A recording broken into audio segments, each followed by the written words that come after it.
As uit Jesegiel 34 vers 31. Kom ons word stil voor die Here.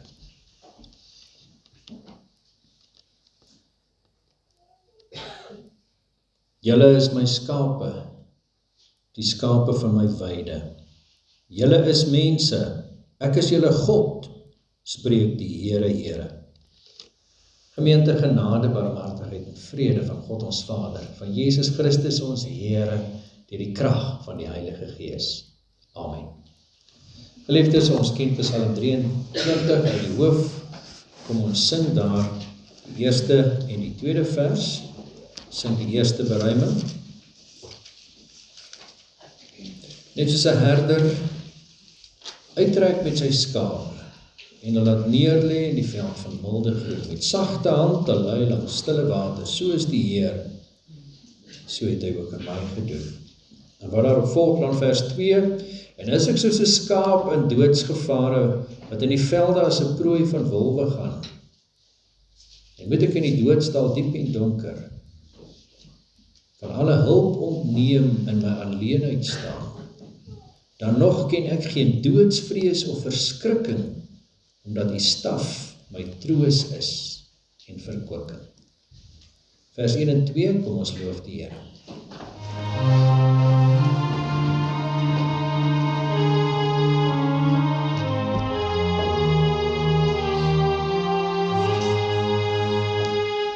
Net soos 'n herder uittrek met sy skape en laat neerlê in die veld van milde groen, met sagte hande lei langs stille waters,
Die Here praat vandag met ons uit sy woord uit Jesegiel hoofstuk 2. Een van ons lidmate, Christellery, op 'n stadium my gevra of hierdie nie dalk 'n goeie gedeelte uit die woord van die Here is om te bestudeer en te verkondig nie. En dit is aangrypend mooi. Ons gaan nie al 48 hoofstukke deurwerk nie, maar ons gaan op die bergpieke staan van Jesegiel en mooi kyk wat die Here vandag vir ons sê en die mond van hierdie profeet, hierdie vreemde dinge wat die Here in Esegiel se lewe gedoen het, en die wyse waarop die Here vir hom met hom praat oor die volk. In hoofstuk 1 het ons hierdie vreemde gesig gesien, wat jy nie regtig kan duidelik verstaan, hoe lyk die prentjie nie. En dit klink amper soos 'n vleiende piering, daar is wiele wat draai en oë in die wiele en dit styg op en op die ou end is die eenvoudige verklaring van dit alles is simbool van God se kenmerke, sy alomteenwoordigheid, sy alwysheid, sy majesteit. En vers 28 verklaar dit dan en sê, dit gaan oor die heerlikheid van die Here. Dis wat hy gesien het. Hy het nie vleiende pierings gesien nie, hy het iets gesien van die heerlikheid van die Here. En dan sluit hoofstuk 1 af met die woorde, en toe ek dit sien, het ek op my aangesig geval, en die stem gehoor van een wat spreek. Met ander woorde, die aangrypende is, al is God onsagwekkend, praat hy. Nou gaan ons vandag hoor wat sê hy, as hy praat. Die tema van ons prediking vandag is, dien God vreesloos. En ons gaan in vers 1 en 2 kyk hoe God mense roep, hoe hy sy profeet geroep het, maar elkeen van ons het ook geroep. Hierdie is 'n stuk geskiedenis aan die een kant, so dis historiese feite, ons sien in die eerste verse van hoofstuk 1, wat is die datum waarop hierdie goed gebeur? Maar aan die ander kant is daar vir my en jou ook 'n roeping in God se koninkryk. Ons gaan vers 3 tot 7 gaan ons sien, hoe lyk die wêreld waarin ons leef, die boodskap van God wat verkondig moet word ten spyte van teenstand. En dan gaan ons in vers 8 tot vers 10 veral nou hoor, wat beteken dit om gehoorsaam te wees in God se woord? En wat beteken vir jou en my vandag? Ons gaan 'n bietjie verder lees as hoofstuk 2. Ons gaan die eerste stukkie van hoofstuk 3 ook lees, want hoofstuk 2 is die kort hoofstukkie in Esegiel, maar dit gaan aan in hoofstuk 3. En ons gaan die eerste stukkie van hoofstuk 3 lees. Nadat ons saam gelees het, gaan ons saam bid, kom ons verlustig ons in God se woord. Esegiel 2 vers 1, en hy het vir my gesê, mensekind, staan op jou voete, dat ek met jou kan spreek. En die Gees het gekom, in my gekom, sodra hy met my gespreek het, en my op my voete laat staan. En ek het hom gehoor wat met my gespreek het. Hy sê toe vir my, mensekind, ek stuur jou na die kinders van Israel, na die opstandige nasies wat teen my opgestaan het. Hulle en hul vaders het teen my oortree, en in dieselfde dag, tot hierdie selfde dag toe. Die kinders is hard van aangesig en verstok van hart. Ek stuur jou na hulle, en jy moet vir hulle sê, so spreek die Here. Maar of hulle nou al luister of nie, want hulle is 'n wederstrewige huis, hulle sal moet erken dat daar 'n profeet in hulle midde gewees het. En jy, mensekind, wees vir hulle nie, wees nie vir hulle of hulle woorde bevrees nie, omdat distels en dorings by jou is, en jy by skerpioene woon. Wees nie bevrees vir hulle woorde, en wees voor hulle aangesig nie verskrik nie, want hulle is 'n wederstrewige huis. Maar jy moet hulle my woorde verkondig, of hulle al luister of nie, want hulle is wederstrewig.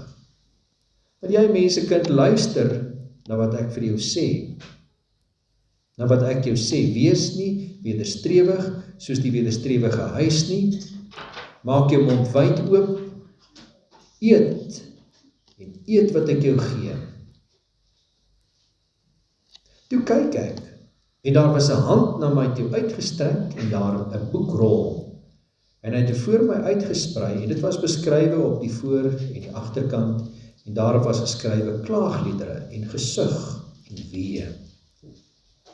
Daarna het hy vir my gesê, mensekind, eet op wat jy vind. Eet hierdie rol op en gaan spreek met die huis van Israel. Toe het ek my mond oopgemaak en hy het my die rol laat eet en vir my gesê, mensekind, laat jou buik eet en vul jou ingewande met die rol wat ek jou gee. En ek het dit geëet en dit was in my mond soos heuning so soet. En hy het vir my gesê, mensekind, kom, ga na die huis van Israel en spreek hulle aan met my woorde. Want jy is nie gestuur na 'n volk wat duister van spraak en swaar van tong is nie, maar na die huis van Israel. Nie na baie volke wat duister van spraak en swaar van tong is nie, wie se woorde jy nie kan verstaan nie. En as ek jou tog na hulle stuur, en hulle na jou geluister. Maar die huis van Israel sal na jou nie wil luister nie, omdat hulle na my nie wil luister nie. Want die hele huis van Israel het 'n harde voorhoof en 'n ongevoelige hart. Kyk, ek maak jou aangesig hard, net soos hulle aangesig, en jou voorhoof hard, net soos hulle voorhoof. Jou voorhoof maak ek hard soos 'n diamant, harder as 'n rots. Jy mag nie vir hulle bevrees of vir hulle verskrik wees nie, omdat hulle wederstrewige huis is. Net tot sover om skriflesing. En die woord van die Here mag die Here verheerlik word deur die verkondiging van sy woord. Kom ons bid saam.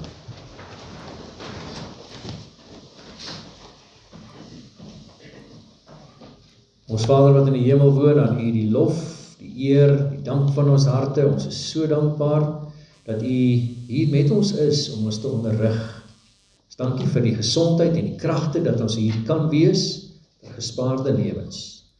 Here, ons dink in hierdie tyd aan so baie van ons lidmate wat siek is, wat swaar kry, wat ongesteld is, wat nie die kragte het om hier te wees nie. Ons dra hulle aan U op. Ons bid vir hulle, Here, wat griep en verkoues het. Ons bid vir hulle, Here, wat pyn het, hulle wat in die hospitaal was. Ons dra hulle aan U op en ons vra, Here, dat U volkome genesing skenk. Bid vir hulle geliefdes. Here, ons wil in hierdie tyd in die besonder ons landbougemeenskap en ons boere aan U opdra en ons vra dat U oor ons boere ontferm.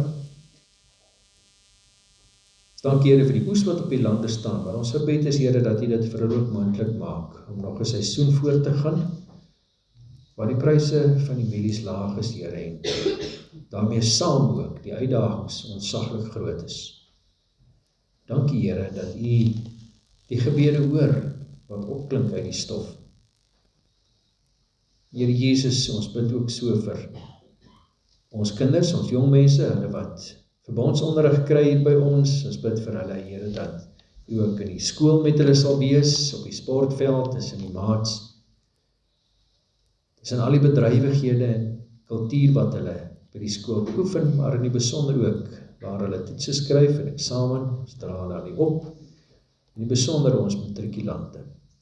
So bid ons ook vir ons akademie, ons dosente, ons teologiese studente en elke student aan ons AP Akademie, en ons vra dat U ook in hierdie eksamentyd met elke student sal wees wat rekenskap gee van die kennis wat hulle verwerf het. Here Jesus, ons dankie vir U gemeente waarvan ons deel mag wees. En al die projekte wat ons aanpak, en ons vra dat U die besonder ook vir ons as gemeente aan mekaar vasbind met U liefde, en dat ons 'n getuienis na die wêreld sal uitdra wat U verheerlik. Here, wil U daar wees as ons saamkom om vleis te werk Saterdag, maar Here ook vandag wil U ons as gemeente toerus deur die woord en die Heilige Gees. Here Jesus, ons loof U vir U liefde en die hoop wat U vir ons gee, en dat U vanuit die Bybel vir ons toerus om te leef as U kinders in hierdie wêreld. Doen dit ook nou, ons vra dit in Jesus naam. Amen.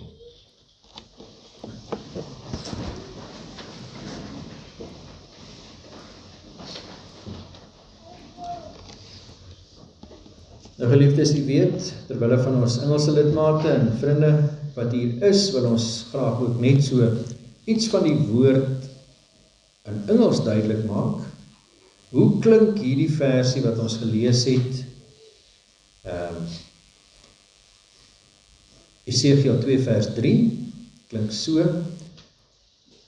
Then he said to me, Son of man, I am sending you to the sons of Israel, to a rebellious people who have rebelled against me. They and their fathers have transgressed against me to this very day. I am sending you to them who are stubborn and obstinate children. And you shall say to them, Thus says the Lord God. En dan hierdie pragtige beelde wat hy ook gebruik, van hoe rebels die volk van die Here is, en dat hy die woord van die Here moet eet, vers 9.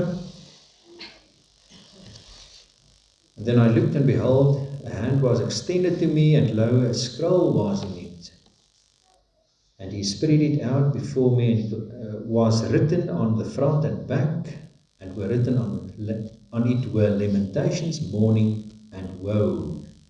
En dan vers 1 van hoofstuk 3, and then he said to me, Son of man, eat what you find, eat the scroll, and go and speak to the house of Israel. Net tot so ver.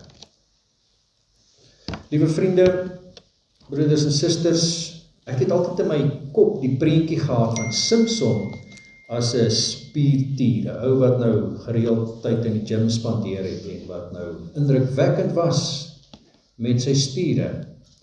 Maar weet jy, ek kry die idee, dis glad nie waar nie. As hy nou regtig soveel spiere gehad het, dan sou hulle dan nooit vir hom gevra het, ou Simpson, waar lê jou krag nie? Sou hy geweet het, dit lê mos nou in die biceps of die spiere, maar en die krag was ook nie eens in sy hare wat afgesny is nie, die krag was van die Here self, want hierdie ou mannetjie, en ek dink hy was dalk maar 'n timmerige ouetjie gewees. Maar as die gees van die Here oor hom kom, as hy sterker as 'n beer, dan ruk hy 'n leeu se kakebeen af. En hy slaan 1000 ouens dood met 'n eselskakebeen. En ek dink iets daarvan is ook waar van Esegiel. In Hebreëus is die eerste woord wat ons geleer het in Hebreëus is die werkwoord gazak. Nou, dit is een van my gunsteling woorde. Nou, baie van die woorde wat jy lees wat werkwoorde is iets wat jy kan doen. Byvoorbeeld as daar staan, sit, en jy kry die opdrag sit, dan weet jy, dit beteken buig jou knie, sit op die stoeltjie. Of as dit staan, dan weet jy wat om te doen, of drink, of eet. Maar nou, hoe werk die werkwoord wees sterk? Want dis wat gazak is, wees sterk. Moet jy jouself nou maar net sterk maak? Ja, dit is waar, dit is deel van die opdrag wat die Here baie keer gaan sê. Hy sê byvoorbeeld vir Joshua, wees sterk en volmoed, want die Here is met jou. Maar vir 'n kind van die Here is dit meestal, jy is nie net in jouself baie sterk nie, jy kry jou krag by die Here. Nou die naam Esegiel beteken die Here gee krag. Kom van hierdie selfde woord gazak, in die Engels voorhou die Z van Esekiel, maar dit beteken eintlik die Here maak my dapper. En ek dink net soos Gideon, heel waarskynlik was Esegiel nie 'n baie dapper ou gewees nie, hy was 'n gewone ou soos u en ek. En die Here het hom ontsaglike dapperheid gegee, om 'n klomp moedelose mense wat in ballingskap sit en verbitterd is, kwaad is vir die Here, moedeloos is, opstandig is, die woord van die Here te bring. Dis nie pret om daar predikant te wees nie, want dink nou mooi, as jy 'n roeping kry, iemand sê vir jou, hoorie, hier is nou vooruitsigte vir jou werk, dis die salaris wat jy gaan kry, dis wat vir jou gaan verwag word om te doen, en dis as jy sukses behaal, is dit nou die bonus wat jy gaan kry, en die vooruitsigte. Nou kom die Here na Esegiel en sê van, hoorie, Esegiel, kom ek gee vir jou beskrywing van jou werk. Jy gaan nou dominee wees van hierdie klomp ouens, en hy sê, in elke tweede sin omtrent, maar dat is daar koppige klomp ouens, so, hulle is wederstrewig. Hulle gaan nie na jou luister nie. Jou werk gaan wees om met hulle te praat, En jy gaan vir baie lank met hulle praat en hulle gaan nooit luister nie, nooit. Nou, hoe meet jy sukses met so 'n tipe werk? Want jy kan vir jouself dink, as jy sukses wil meet, sal dit heel waarskynlik die effek wees van die prediking. Dit gaan 'n positiewe gevolg hê. Hy gaan preek en soos Petrus op Pinksterdag gaan daar 3000 mense tot bekering kom en dis sukses. Here sê vir Jesegiel, jy gaan preek jou lewe lank, niemand gaan ooit luister nie, niemand. Nou wat is die norm? Wat is die maatstaf vir sukses? Uiteindelik is die enigste maatstaf vir Jesegiel vir sukses is gehoorsaamheid. Maar kom ons kyk nou, vers 1 en 2 sien ons, elke keer praat die Here, dan sê hy vir Jesegiel, mensekind. Nou dis uniek aan Jesegiel. Meer as 90 keer word hierdie uitdrukking, Ben Adam, mensekind, gebruik onder die Here vir Jesegiel aanspreek. Hoekom beskryf hy hom so? Dit vat ons elke keer terug na hoofstuk 1, waar hy 'n idee gekry het van God se heerlikheid, besef, dis hoe groot God is, ek het nie 'n benul eers van hoe regtig hoe groot hy is nie, en hy kom na my, en hy sê vir my, mensekind. Ons leef in 'n tyd waar mense nie eers besef, elkeen maak homself eintlik 'n gooitjie nie. Ek dink die wêreld moet om my draai. Het gaan oor my behoeftes, en alles wat ek wil hê. En selfs my godsdienst lyk so. My gebed is 'n versoeklysie van die Here moet dit en dit en dit gee, en ek gee vir my tyd, waarbinne ek dit wil hê. En dan kom die Here na ons en hy sê, nee, mensekind,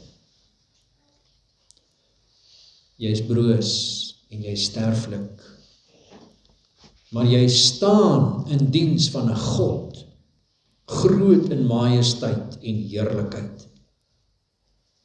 Hy herinner ons het hom nodig. Hy het nie ons nodig nie. Ons het hom nodig. En dan gebeur hierdie vreemde ding. Die Here sê vir hom, staan op.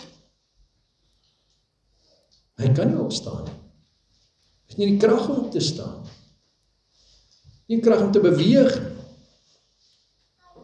Maar die verskil kom in vers 2, wanneer daar staan, toe die Heilige Gees vir my kom.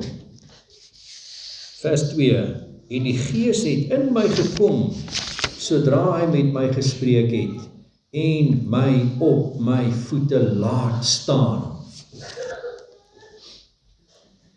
Wat hy hier sê, is dat, hoewel Jesegiel nie in homself die krag gehad het, nadat hy die heerlikheid van die Here gesien en beleef het, om homself op te staan nie, sê die Heilige Gees, wat vir hom die krag gee, om te doen wat die Here vir hom sê om te doen. Nou hier is 'n beginsel, wat ons moet saamvat, en wat ons moet weet in ons lewens ook waar is. Die Here gee die krag, vir wat hy van ons eis. Ek dink dit is 'n ontsaglike moeilike ding, want elke keer as ons die Bybel lees, as jy die 10 gebooie lees, dan kom jy agter, ek kan dit nie doen nie. Ek probeer reg, maar ek kan dit nie doen nie. As die Here sê met die waarheid praat, elke nou en dan maak ek 'n kompromis. Sê, wel Here, ek lyk nie so goed as ek die waarheid praat nie. Ek gaan net so 'n bietjie draai, dat ek beter lyk. Die Here praat met ons in die 7de gebod oor sedelike reinheid.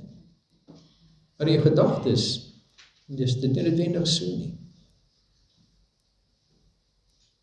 Hy praat met ons oor eer diegene wat die Here met gesag oor jou gestel het. Maar baie keer wil ons in hardkoppigheid net ons eie wil volg. Die eerste gebooie praat oor God wat verheerlik moet word. Maar baie keer is ek besig om myself voorop te stel. En ek oortree God se gebod in die proses. So hoekom gee die Here vir ons die 10 gebooie? Steeds vandag nog in die jaar 2026, as dit vir ons onmoontlik is om daarby te kom. Die boodskap van die 10 gebooie is onder andere, jy het God nodig. Jy kan nie self nie. Jy het absoluut God nodig, elke dag. Jy moet elke dag vir die Here vra, Here, ek wil liefde vir U wys, deur gehoorsaam aan U te leef, help my. En elke keer as ons val, tel die Here ons op, wanneer ons bely, Here, vergewe my sonde. Uiteindelik lees ons in die Nuwe Testament, dat wanneer die Here Jesus oor homself praat, dan noem hy homself die seun van die mens. Hoekom doen hy dit? Is dit dieselfde betekenis as mensekind van Esegiel? Nee, inteendeel, is die teenoorgestelde. Dit kom van Daniël 7, as ons die volgende boek bestudeer in hoofstuk 7, dan beskryf hy een soos die seun van 'n mens, aan wie God die heerlikheid en die eer gee. So wanneer Jesus na homself as die seun van die mens verwys, dan is dit nie broosheid en swakheid nie. Dis deel van die majesteit en heerlikheid wat die seun van die mens in Daniël 7 ontvang, om as God 'n gesagsdraer op te tree. Dis wat Jesus doen met sy menswording. Jesus het nie net die krag gehad om self uit die dood op te staan nie, maar die Bybel sê vir ons, beide het gebeur. Jesus het opgestaan, en elke keer lees ons ook, die Vader het hom opgewek. Dis die krag van die Heilige Gees, dat die Here Jesus die dood oorwin het. Boodskap is, as jy na die Bybel kom en jy hoor, hier sê die Here vir my dit, en jy dink by jouself, jy gaan nie daarby uitkom nie. Die Here gee krag. Hy gee genoeg krag, dat jy sy kind kan wees, en in gehoorsaamheid in hom kan leef. Dis die eerste belangrike ding, wat ons saamvat uit Esegiel. Nommer 2, verkondig God se boodskap ten spyte van teenstand. En kom ons kyk daarna. Hoor nou hoe die Here elke keer herhaal. Jy gaan praat nie met vreemde volke, met vreemde tale, jy gaan praat met Israeliete. Onthou, hulle is 'n wederstrewige volk. Hy noem hulle dorings en skerpioene. In vers 6, mensekind, wees vir hulle nie bevrees, of vir hulle woorde nie, omdat distels en doring by jou is, en jy by skerpioene woon.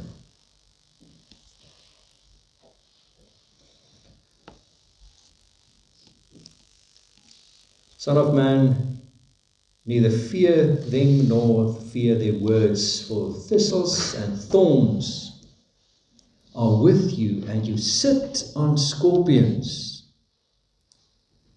Nou dis nie baie pret om daar te wees, as jy die woord van die Here, die diensknegt van die Here is, wat die werk van die Here wil doen, en jy sit op 'n skerpioen nie. Hoekom sê die Here dit? Hoekom gebeur dit? Die Here vir ons sê, ons moet realisties wees oor die wêreld waarin ons leef. Ons het vir mekaar gesê, daar is so 'n spreekwoord wat sê, no good deed will go unpunished. In Engels is spreekwoord wat sê, jy probeer mense help partykeer, en dan kry jy stamp vir dank. Jy kry 'n klap in die gesig, en dan dink jy mense, joh, maar dis ons nou nie mooi nie. Ek probeer regtig net help. Maar die Here herinner ons, en hy herinner vir Esegiel, ons bly in 'n sondige wêreld, met sondaar mense. En ten spyte daarvan, dit moenie ons fokuspunt wees. Ons kyk teen die golwe, en ons dink, ek gaan versuip, ek groot die golwe nie. As jy ons oë op die Here Jesus hou, dan kan ons te midde van die golwe, kan ons staande bly. Jesus stel dit so in Johannes 16 vers 33, ons ken dit al so goed,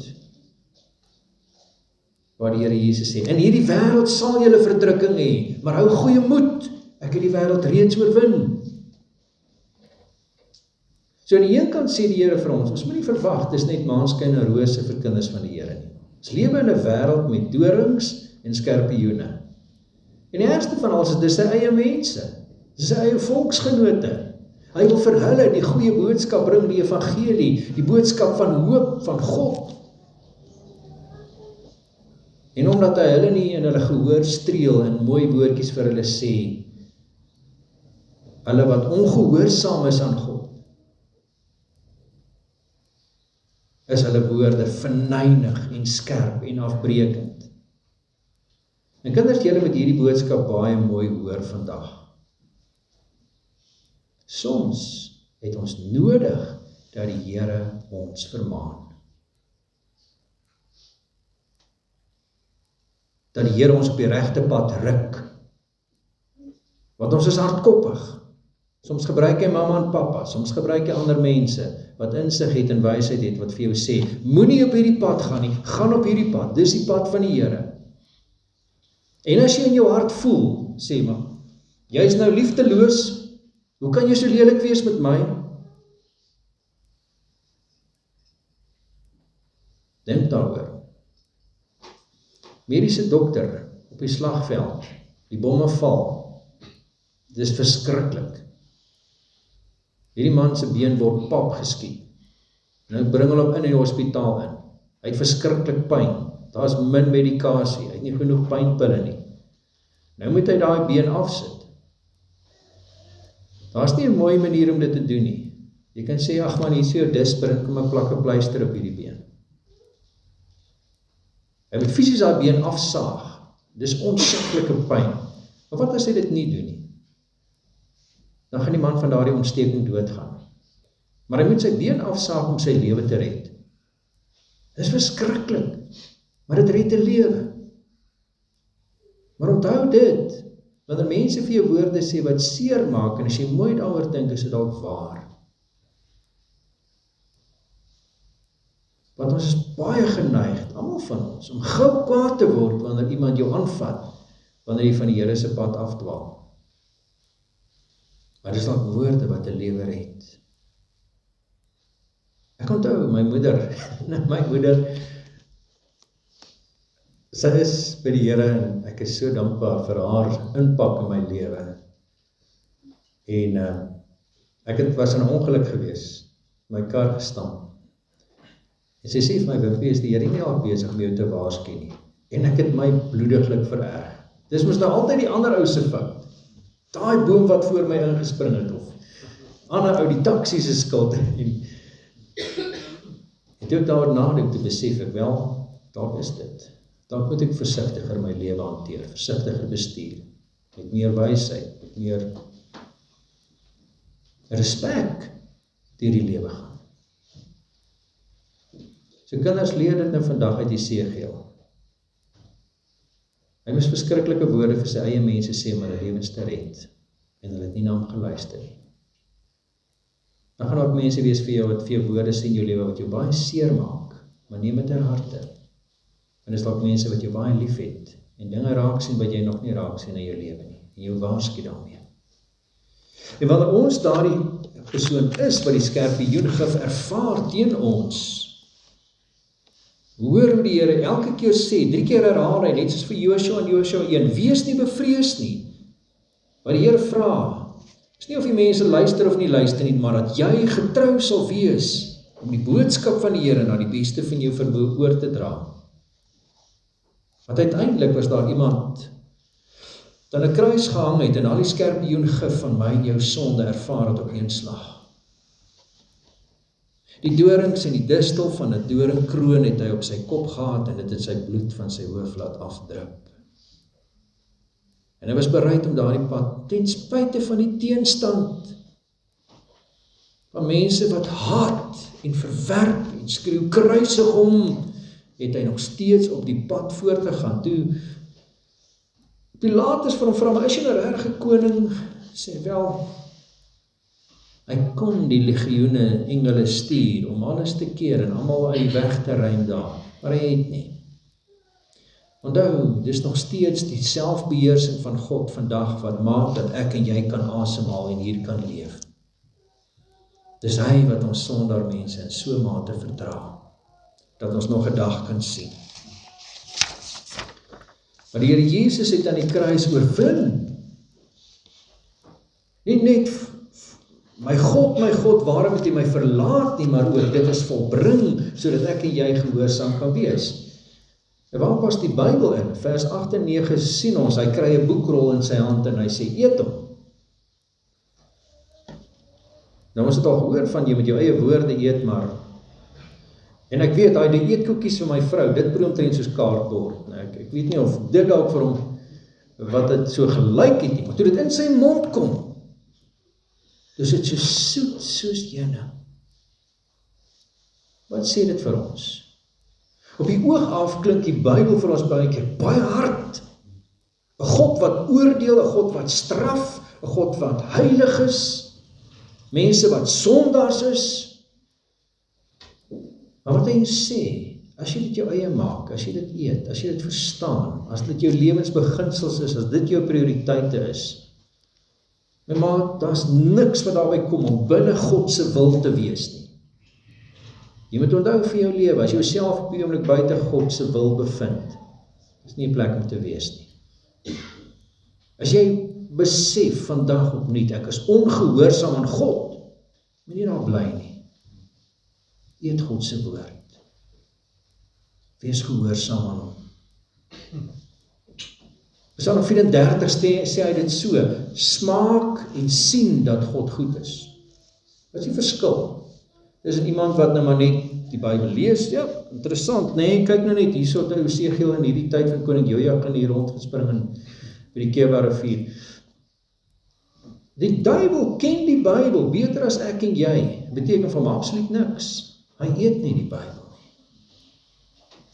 Hy kyk net na die Bybel en vir hom is dit 'n wapen om te gebruik teen Christene. As jy die Bybel eet, beteken dit jy lees die liefdesbrief van jou Vader aan jou. Dis liefdeswoorde wat jou lewe, jou hart, jou gesindheid, jou kop, jou denke verander, sodat jy God meer lief kan hê. Smaak en sien dat God goed is. Eet sy woord. Toe hy nou sien wat staan op hierdie boekrol, toe sit klaagliedere in gesig en wee. Vir die volk was dit 'n moeilike pad voor, want hulle was ongehoorsaam aan die Here. Maar toe hy dit eet, toe kom hy agter, hierdie is 'n wonderlike boodskap. Al is dit 'n waarskuwingsboodskap, dis absoluut nie moeite werd. Soms waarsku die Here jou en my. En dit is ontsaglik belangrik dat ons daarop sal reageer. En dat ons hierdie woord sal gebruik om mense na die Here te lei. Maar wat beteken dit vir ons vandag? Ek wil nie vat na 1 Tessalonisense 5, waar die Here nou praat deur Paulus met die mense in Thessalonika. En hy sê vir hulle in stuk 5 vers 14 dit. En luister nou mooi.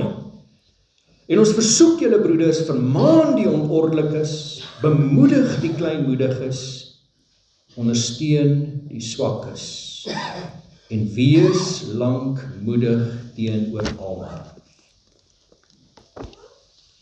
Dit tref my in hierdie gedeelte wat ons gelees het, sê die Here, want dis waar ons woord vandaan kom van, hulle is harde koppe.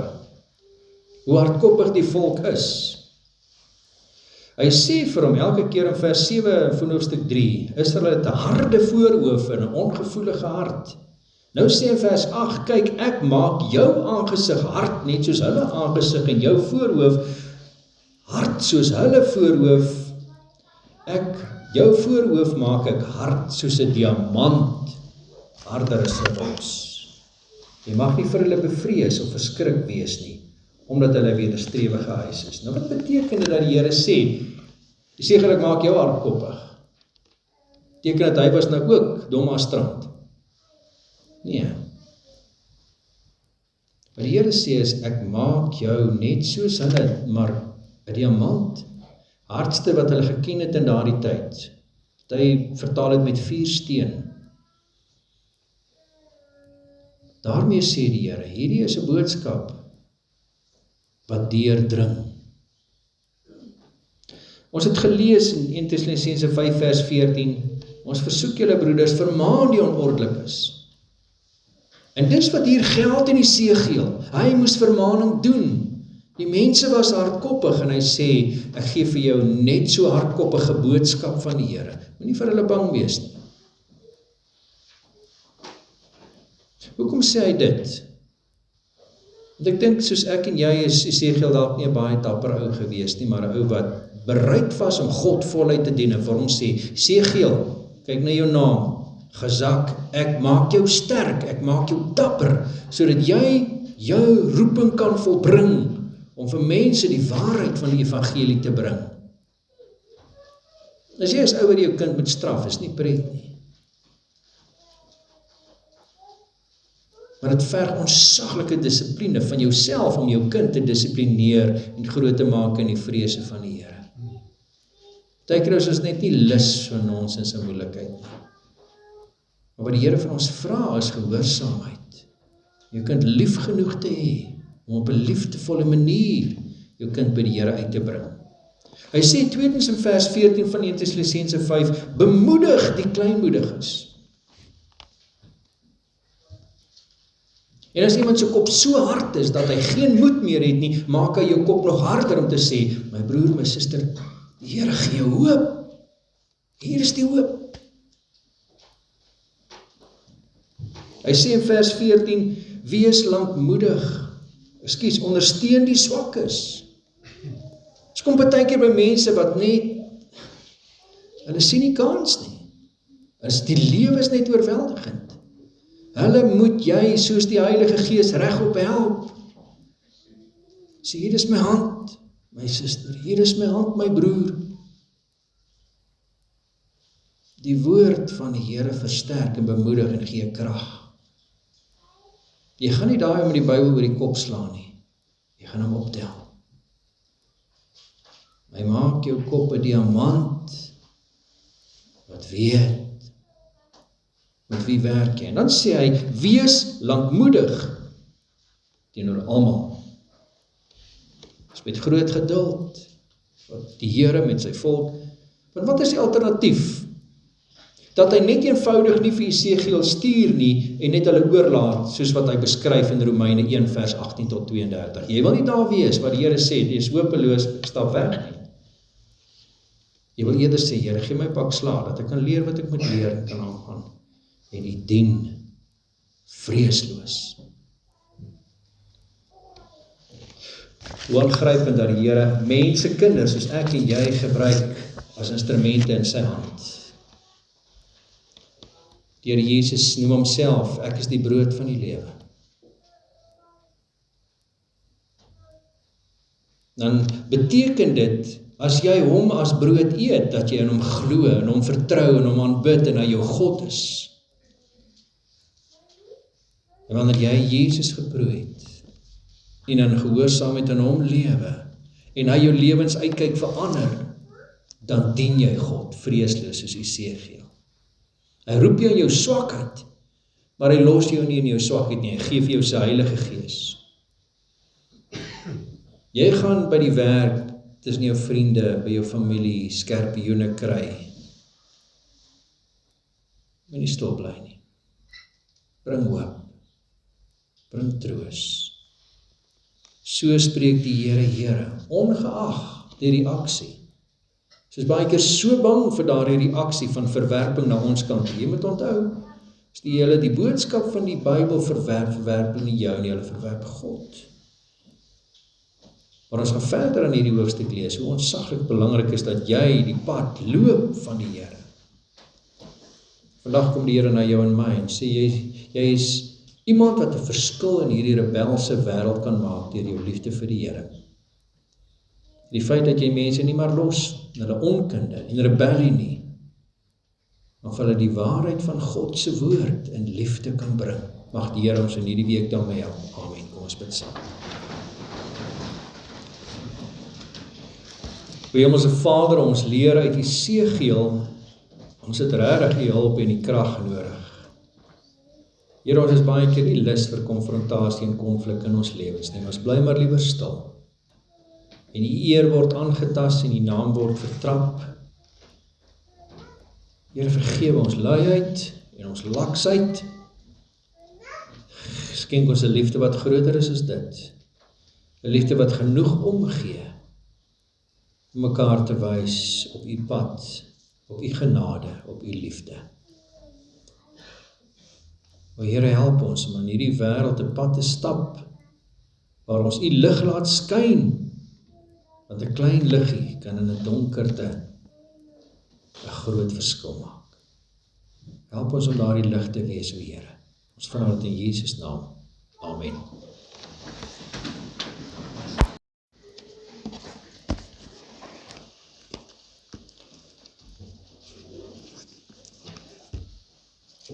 In die kinderkraans destyds het ons ook hierdie liedjie baie gesing en As kind het jy nie altyd, voor jy woorde kon ken, het jy hierdie liedjies geleer. Het dit vir jou geklink soos op berge en sandale? Want dis die enigste dale wat ons van geweet het, maar dis nie wat hier staan nie. Beteken op die hoogste plek en die laagste plek in die wêreld, oral is God. 'n dal is die plat gedeelte na die berg, en hierdie lied sê, oral is God. Kom ons sing vers 4. Roem Christen heel my lewe is veilig in my God, waar alles my begewe, waar ek lei is God. Waar troue vriende hande nie red nie, daar is God.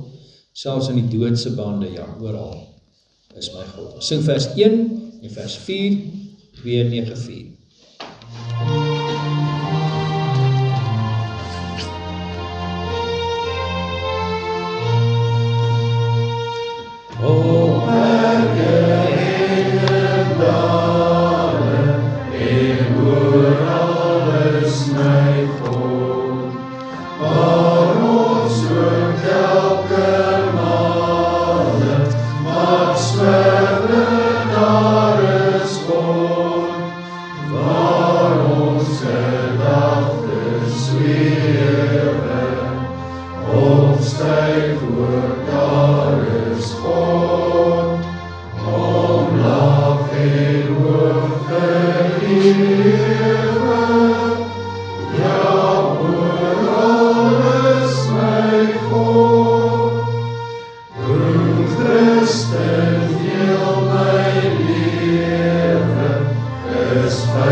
Ons herinner u dat u oomblik bly sit vir ons bidstonde na die seën, ontvang die seën van die Here en gaan in sy vrede. Die Here sal jou seën en jou behoed. Die Here sal sy aangesig oor jou laat skyn en jou genadig wees. Die Here sal sy aangesig oor jou verhef en aan jou sy vrede gee. Amen.